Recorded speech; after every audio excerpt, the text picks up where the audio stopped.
never fade away.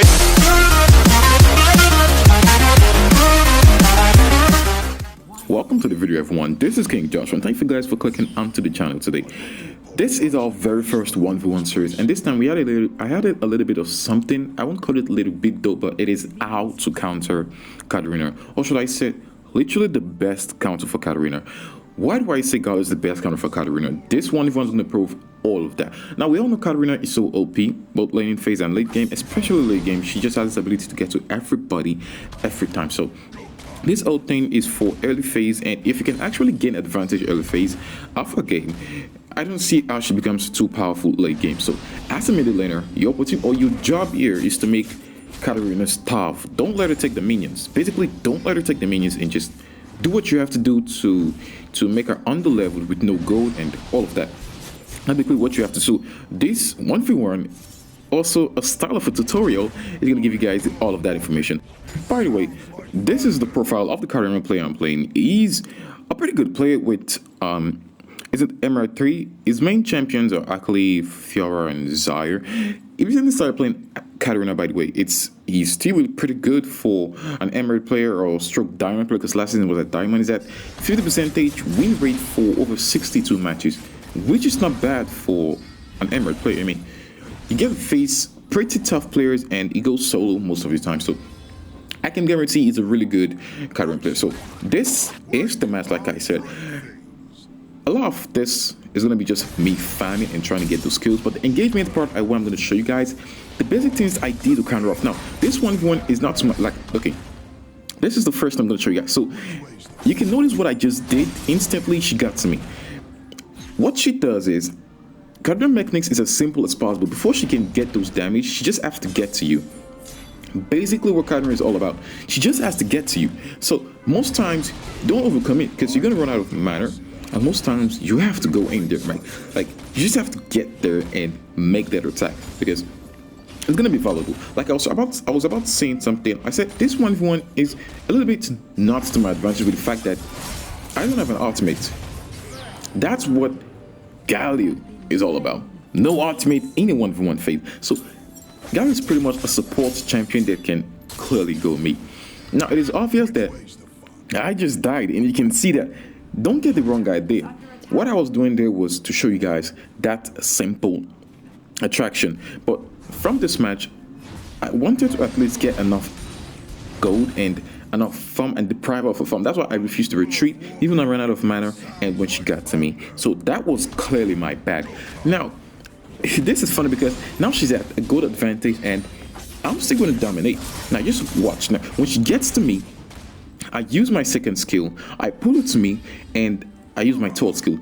But luckily for her, she was able to escape really quick, and I'm pretty sure she already understands the mechanics I use for GALIO to be able to counter off our attack or our combo. So it's quite a balanced match. Once she see me use my second skill first, she's gonna run away. Now this time, I try to use my third skill first before using my second skill.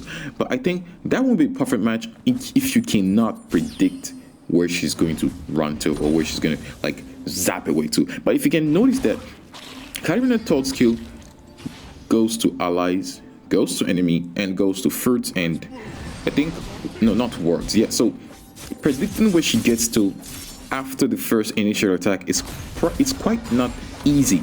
Now, but if you can prepare it down just to wait until she gets to you, it is a good thing. Now, you can notice she just died, and that's because I predicted she was going to come to me, and I already had my third skill open. So immediately she got to me, I released it and used my second skill, stun her, and my first skill was able to get full damage on her. That is something I want to mention in this video. Now, why do I say my first skill? If you start the attack with pushing her away from the minions with your first skill, she's going to get the ability to use a first, second, and third skill on you. And all you have is your second and your third. And trust me, that's not going to be enough to be able to counter off an assassin, a really annoying assassin. Just imagine Zed. Imagine you're playing Zed, how tough it's going to get. So I'm going to say in defending a combo, make sure you have your first skill available. Now, I don't have my third skill available there, and she was able to run away before I even got my... Sorry, I don't have my first skill available there, and she was able to run away before I used my third ability. So she is smart. She's trying to adapt to the fact that second, third, and first, or first, second, and third. It's all smart, it's all wisdom. So if I use my first skill here just to farm the minions, I quickly go back before she does that. Or if I can do this, I just stun her for a little, do my damage, and walk away. Basically what I do. Now, I'm gonna die very soon in this matchup. My champion's gonna die, pardon me. That's because I did the same mistake earlier on. This match was recorded, I think, 2 days ago. So I rewatched the match, I figured out my mistakes, and I keep learning, I keep teaching. It's all a learning phase. I mean, we keep learning every day. So now look at this part. This is where I died because she was able to get the ultimate to me, and I had no health to start with. She was one level higher to start with, and she was able to, just easily get behind me before I could get to my tower. She really has maximum damage. But that's not over. Now, you realize that I took her out even when she has an ultimate, and she was a level above me, has more gold than me earlier on. So that doesn't determine that she's going to get better than me in the entire match. Now she has sufficient gold lead, and I think for that same reason my minions on the other ends are losing. You'll see by the end of the match. It's not that much of OP counter. It's if you are good and if you can predict counter. You should know when she's going to get to you. If she throws a first skill, I forgot to mention this at the start of the video. If you got to this very point of the video, I'm so glad you got to this very point. Now, when she throws her first kill, it's obvious that she wants to engage.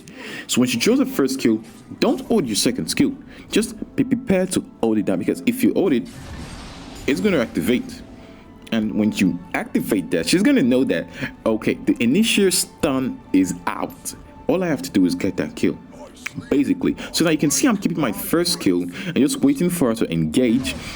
And sometimes I also try to predict where she's going to move to next, so at least I can just keep poking her before she does that engagement. Now, I realized my first skill is coming out soon, so I did this and used my first skill to take maximum damage or maximum health lost from Katarina.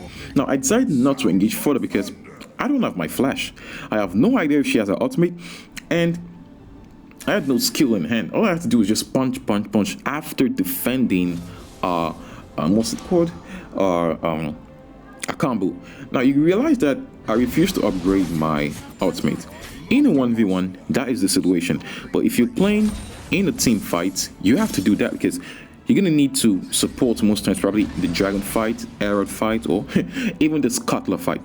That should be noted. So that is that to begin with the Katarina defense. So the rest of the game is gonna just be all the other engagements. So I'm going to end this part here and start skipping to the major engagement in the game.